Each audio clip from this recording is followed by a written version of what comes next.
नमस्कार दोस्तों, एक बार फिर से आप सभी का स्वागत है इस पर्टिकुलर वीडियो में। इस वीडियो में हम कुछ क्वेश्चन प्रैक्टिस करने जा रहे हैं। देखिएगा आप यहाँ, ये प्रीवियस ईयर से क्वेश्चन रिलेटेड है। ये सारा क्वेश्चन हम यहाँ पे डिस्कस करेंगे, कुछ ही क्वेश्चन डिस्कस करेंगे, बहुत छोटा वीडियो रहेगा।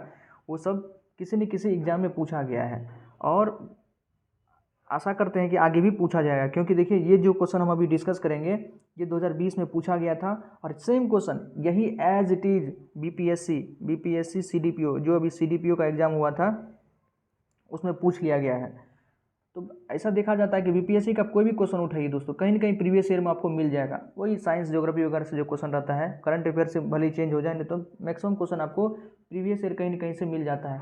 तो प्रीवियस ईयर का क्वेश्चन रिपीट होता है, इसलिए हम कुछ क्वेश्चन डिस्कस करेंगे यहाँ पर जो पहले पूछा गया है और आगे भी पूछा जाएगा। यहाँ साइंस से भी कुछ क्वेश्चन रहेगा, कुछ ज्योग्राफी से रहेगा। बहुत छोटा वीडियो है, तो ताकि आप अंदाज़ा लगा सके कि कहाँ से क्वेश्चन आता है, कैसे रहता है, उसका लेवल क्या है, खुद से एनालिसिस कर पाएंगे। ओके, और भी चीज़ें हम डिस्कस करेंगे। आगे हम क्वेश्चन देखते जाते पहले देखिए, which is the branch of science that deals with the measuring of earth size and shape.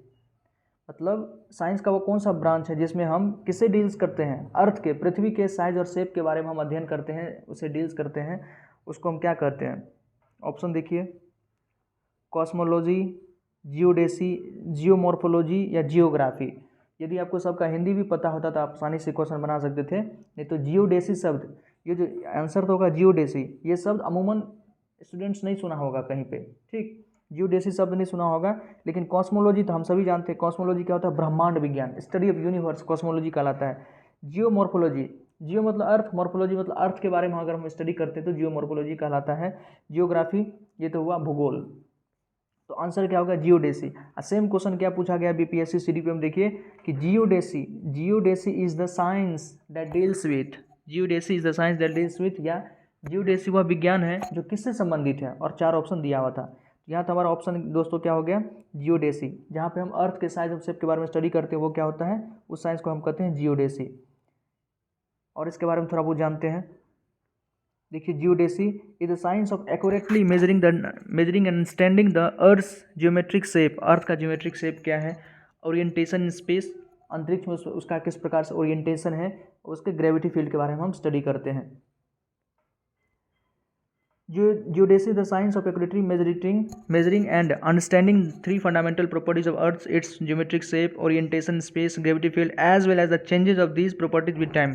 मतलब उसका शेप, साइज, ओरिएंटेशन स्पेस में किस प्रकार का, ग्रेविटी फील्ड क्या है, ये तो स्टडी करते ही हैं। और साथ ही साथ समय के साथ इसमें किस प्रकार से बदलाव आ रहा है वो भी हम देखते हैं। और बहुत सारा चीज़ लिखा हुआ जो हमारे काम का नहीं है, बस आप यही जाने कि जियोडेसी कहते किसको हैं। तो study of earth shape and size. थोड़ा देख लेते हैं, कॉस्मोलॉजी किसको कहते हैं? तो study of universe. It is a branch of astronomy, खगोल, सॉरी,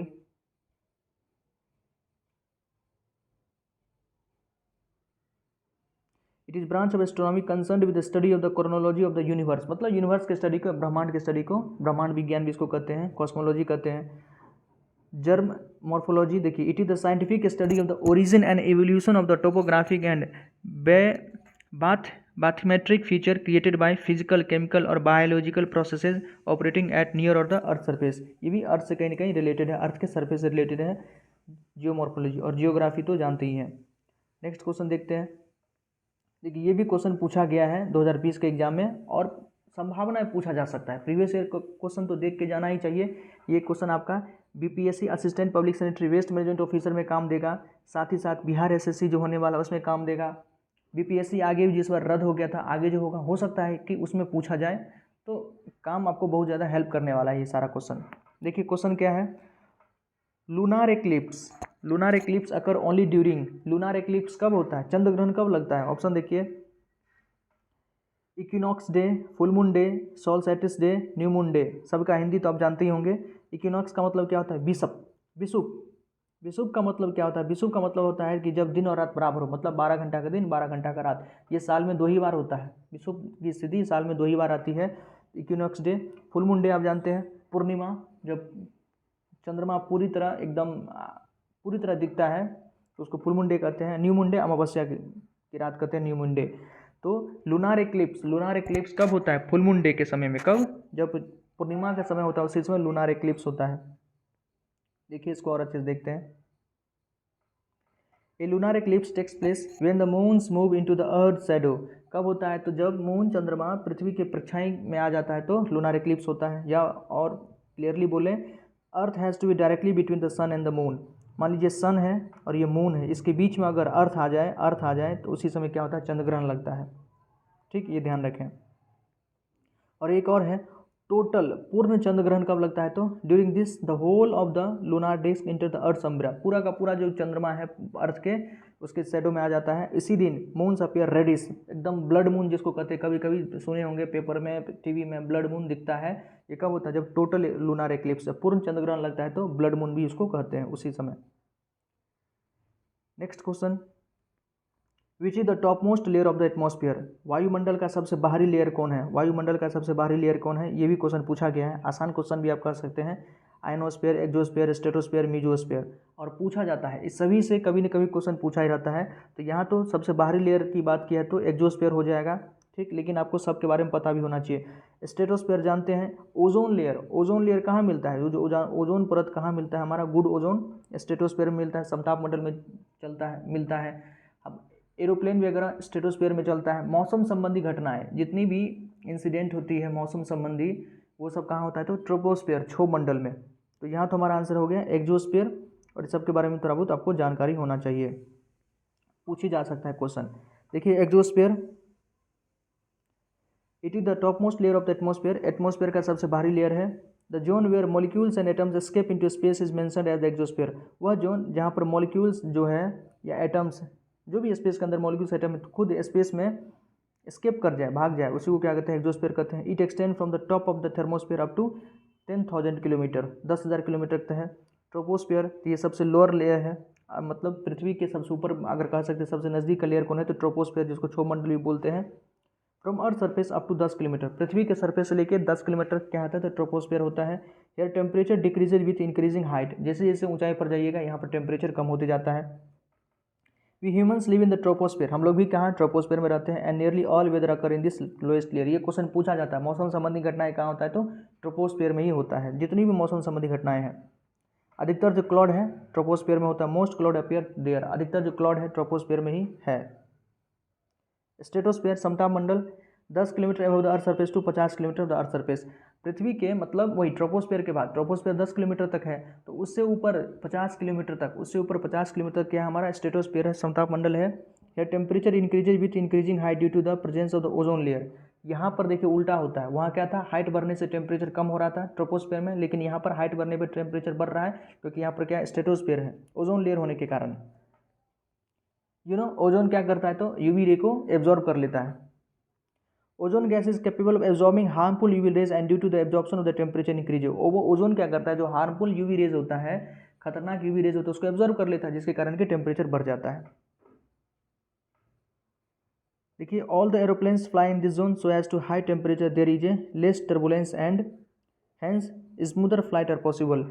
जितना भी एरोप्लेन है, अधिकतर एरोप्लेन जो है अच्छी ऊंचाई के लिए, अच्छी फ्लाइट के लिए स्ट्रेटोस्फेयर में ही मूव करता है, क्योंकि वहाँ मौसम संबंधी घटनाएं बहुत कम होती है, बहुत कम, क्या नहीं के बराबर होती है, तो आसानी से वो उड़ पाता है। ट्रोपोस्फेयर में उड़ेगा, कभी आंधी, कभी तूफान, कभी कुछ हो जाता है, तो वहाँ पर खतरनाक हो सकता है। इसलिए हवाई जहाज कहाँ उड़ता है? तो स्ट्रेटोस्फेयर में, ध्यान रखें।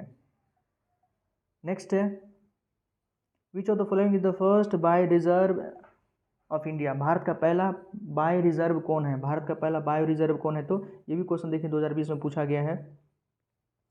सुंदरबन, नीलगिरी, नंदा देवी या पंचमढ़ी, कौन है? तो नीलगिरी। भारत का फर्स्ट बायो रिजर्व कौन है? तो नीलगिरी है। देखिए एक और क्वेश्चन पूछा जाता है कि फर्स्ट नेशनल पार्क कौन है? भारत का फर्स्ट नेशनल पार्क कौन है? First national park of India. अमूमन अधिकतर ये पूछा जाता है, लेकिन बायो रिजर्व पूछा गया है तो ये भी पूछा जा सकता है। फर्स्ट नेशनल पार्क आपको पता होगा, जिम कॉर्बेट नेशनल पार्क। क्या नाम है? तो Jim Corbett national park. First national park जो इंडिया का पहला नेशनल पार्क है, Jim Corbett national park, Uttarakhand Chamoli district में है। इसका नया नाम क्या हो गया? Ramganga national park. इसका नया नाम रामगंगा नेशनल पार्क। और जिम कॉर्बेट नेशनल पार्क किसका नाम था? ये एक अंग्रेज के नाम पर रखा गया है, हैली नेशनल पार्क। देखिए हैली नेशनल पार्क का नया नाम Jim Corbett national park, Jim Corbett national park का नया नाम क्या हो गया? Ramganga national park. तो आपको अभी ध्यान रखना है, रामगंगा नेशनल पार्क भारत का पहला नेशनल पार्क है। Okay, Ramganga national park. लेकिन यहाँ पर बायोस्फीयर रिजर्व पूछा है तो नीलगिरी। करेक्ट आंसर क्या होगा? नीलगिरी पूछा जा सकता है क्वेश्चन, ध्यान रखें। थोड़ा जान लेते हैं नीलगिरी कहाँ पर है। नीलगिरी बायोस्फीयर रिजर्व, नीलगिरी का मतलब है तो नीलगिरी, गिरी का मतलब क्या? माउंटेन, इसको ब्लू माउंटेन भी कहते हैं। ये है आपका तमिलनाडु में। It is located in the western Ghat, पश्चिमी घाट कहाँ पर है? तो तमिलनाडु, केरल और कर्नाटक के क्षेत्र में ये है। उसके अलावा अब जानते हैं सुंदरबन। सुंदरबन नेशनल पार्क भी है, वहाँ पर टाइगर मिलता है, सुंदरबन टाइगर, जो कि हमारा जो क्या आरबीआई का सिंबल में भी जो टाइगर आप देखते हैं वो सुंदरबन का ही टाइगर है। रॉयल बंगाल टाइगर जो आप जानते हैं, रॉयल बंगाल टाइगर सुंदरबन के ही नेशनल पार्क में है। सुंदरबन कहाँ पे आपका? वेस्ट बंगाल में। The Nanda Devi national park और Nanda Devi biosphere, Nanda Devi national park भी है, नंदा बायोस्फीयर रिजर्व भी है। ये कहाँ आपका? उत्तराखंड, चमोली डिस्ट्रिक्ट, उत्तराखंड के चमोली डिस्ट्रिक्ट में है Nanda Devi in Chamoli Garhwal district of Uttarakhand, northern India. और पंचमढ़ी, पंचमढ़ी नेशनल पार्क कहाँ है? तो पंचमढ़ी नेशनल पार्क आपका मध्य प्रदेश। ठीक है। It is non use conservation area and biosphere reserve in the Satpura range of Madhya Pradesh, Madhya Pradesh के सतपुरा रेंज में है, सेंट्रल इंडिया, मध्य भारत में। नेक्स्ट क्वेश्चन, बड़ा ही शानदार क्वेश्चन, हर एक एग्जाम में पूछा गया, हर एक एग्जाम में पूछा गया, आगे भी पूछे जाने की संभावना है, बदल बदल कर। आपको इसको अच्छे से ध्यान रख लेना चाहिए। देखिए ये क्वेश्चन यूपीएससी के प्रीलिम्स में पूछा गया था और इस बार बीपीएससी के भी प्रीलिम्स में पूछा गया है। 2022 के बीपीएससी के प्रीलिम्स में पूछा गया है, 2017 के यूपीएससी के प्रीलिम्स में पूछा गया है और हर जगह आपको ये क्वेश्चन देखने को मिल ही सकता है। भूमध्य सागर निम्नलिखित में से किस देश की सीमा है? मतलब कौन कौन ऐसा देश है जो भूमध्य सागर से सीमा लगाता है? इस चार ऑप्शन में कौन कौन ऐसा देश है जो भूमध्य सागर से सीमा लगाता है? इस चारों देश में आपको बताना है। तो देखिए जॉर्डन और इराक नहीं लगाता है, जॉर्डन और इराक की सीमा भूमध्य सागर से नहीं लगती है। भूमध्य सागर आपको पता होगा, मेडिटेरियन सी, भूमध्य सागर और नीचे क्या है? लाल सागर, दोनों के बीच में क्या है? स्वेज नहर है। स्वेज नहर कहाँ है? तो इजिप्ट में है। तो इजिप्ट भी सीमा लगाता है कहीं ना कहीं भूमध्य सागर से। बहुत सारा कंट्री है, लगभग 20 से 21 कंट्री जो भूमध्य सागर से सीमा लगाती है, इसके चारों बगल है। ठीक है, इसमें जॉर्डन और इराक का सीमा नहीं लगता है, बिल्कुल ध्यान रखिए। अमूमन ऑप्शन में आपको जॉर्डन मिलेगा, इराक मिलेगा, तो ये दोनों भी आप ध्यान रख सकते हैं कि जॉर्डन इराक की सीमा नहीं लगती है। इसके अलावा जो भी हो आप मार सकते हैं, चार ऑप्शन में आप उसके अलावा जो भी हो उसको मार सकते हैं कि वो सबकी सीमा लगती है, इसकी नहीं लगती है। तो ऑप्शन 3 एंड 4 हमसे पूछा है किसकी सीमा लगती है? तो सीरिया और लेबनान, सीरिया और लेबनान की लगती है यहाँ पर। यहाँ जो ऑप्शन हमको दिया है सीरिया, लेबनान। इसके अलावा बहुत सारा कंट्री जिसकी सीमा लगती है भूमध्य सागर से। आपका लीबिया है, मिस्र है, ट्यूनीसिया है, इजराइल है, इजराइल भी ऑप्शन में कभी कभी देते हैं, इजराइल की सीमा लगती है, ग्रीस है, टर्की है, सब की सीमा भूमध्य सागर से लगती है। ठीक है, लेकिन जॉर्डन ईरान की सीमा नहीं लगती है, ध्यान रखें। देखिए सही विकल्प उत्तर 3 और 4 है, मतलब वही सीरिया लेबनान की सीमा लगती है। भूमध्य सागर की सीमा 21 देशों से लगती है। आप बताइए 21 देश को आप ध्यान नहीं रख सकते हैं? हाँ, थोड़ा थोड़ा प्रैक्टिस करें तो आप रख सकते हैं, लेकिन कम से कम जॉर्डन और इराक रहेगा तो आपका क्वेश्चन बन ही जाएगा। 95% हम बोलते हैं अक्सर एग्जाम में, 95% एग्जाम में जॉर्डन और इराक ऑप्शन देता ही है जो भूमध्य सागर से सीमा नहीं लगती है। डायरेक्ट ये भी क्वेश्चन पूछा जा सकता है, 4 ऑप्शन दे देगा, आप पूछेगा कि कौन किसकी सीमा भूमध्य सागर से नहीं लगती है, और आप देखिएगा अमूमन जॉर्डन रहता है ऑप्शन में या इराक रहेगा, तो दोनों में से एक मार देंगे कोई, नहीं तो जिसकी सीमा लगती है वहाँ भी जॉर्डन और इराक रहेगा, तो दोनों की सीमा नहीं लगती है, उसके अलावा जो है सबकी लगती है। तो 21 देशों की सीमा भूमध्य सागर से लगती है, जिसमें अल्बानिया है, अल्जीरिया है, बोस्निया है, हर्जोगोवाना है, क्रोएशिया है, साइप्रस, मिस्र, France, Greece, Israel, Italy, Lebanon, Libya, Malta, Monaco, Montenegro, Morocco, Slovenia, Spain, Syria, Tunisia और टर्की, इस सब की सीमा भूमध्य सागर से लगती है। भूमध्य सागर अटलांटिक महासागर से एक संकीर्ण मार्ग द्वारा जुड़ा हुआ, जिसे जिब्राल्टर जनसंयोगी मतलब जिब्राल्टर जनसंधि कहते हैं। देखिए यहाँ पर हम बताते हैं जिब्राल्टर, इधर है एस शेप का आपका अटलांटिक महासागर, ठीक है, और यहाँ पर है जिब्राल्टर जनसंधि, और ये है भूमध्य सागर, ये है भूमध्य सागर मान लेते हैं। इधर है लाल सागर, इधर है लाल सागर, तो ये भूमध्य सागर, मेडिटेरियन सी इसको मानिए, इसको अटलांटिक महासागर मानिए, इसको रेड सी लाल सागर मानिए। तो मेडिटेरियन सी मतलब भूमध्य सागर अटलांटिक महासागर के बीच में जो जल संधि उसको कहते हैं जिब्राल्टर जनसंधि। जिब्राल्टर जनसंधि भूमध्य सागर की कुंजी भी इसको बोलते हैं, ठीक। और मेडिटेरियन सी मतलब भूमध्य सागर और लाल सागर के बीच में जो है उसको क्या कहते हैं? स्वेज नहर। ये भी क्वेश्चन पूछता है स्वेज नहर किन किन भागों को जोड़ती है? तो स्वेज नहर भूमध्य सागर और लाल सागर को जोड़ती है। अच्छा क्वेश्चन है, इस क्वेश्चन को अच्छे से प्रैक्टिस कर ली, ये पूछा ही जाता है, प्रत्येक एग्जाम में पूछा जाएगा, आपको कहीं ना कहीं क्वेश्चन मिल जाएगा। तो ठीक है दोस्तों, इसमें 3-4 क्वेश्चन हम डिस्कस किए, अच्छे क्वेश्चन डिस्कस किए। आप देखें सभी क्वेश्चन किसी न किसी एग्जाम में पूछा गया, आपके एग्जाम में हो सकता है पूछा जा सकता है, तो अच्छे से इसको प्रैक्टिस कर लें, ज़्यादा से ज़्यादा प्रैक्टिस करें। इस प्रकार से देखें हम और क्वेश्चन डालते रहें, साइंस से रिलेटेड या आपका बीपीएससी सैनिटरी है उससे भी क्वेश्चन हम अपलोड करते रहेंगे।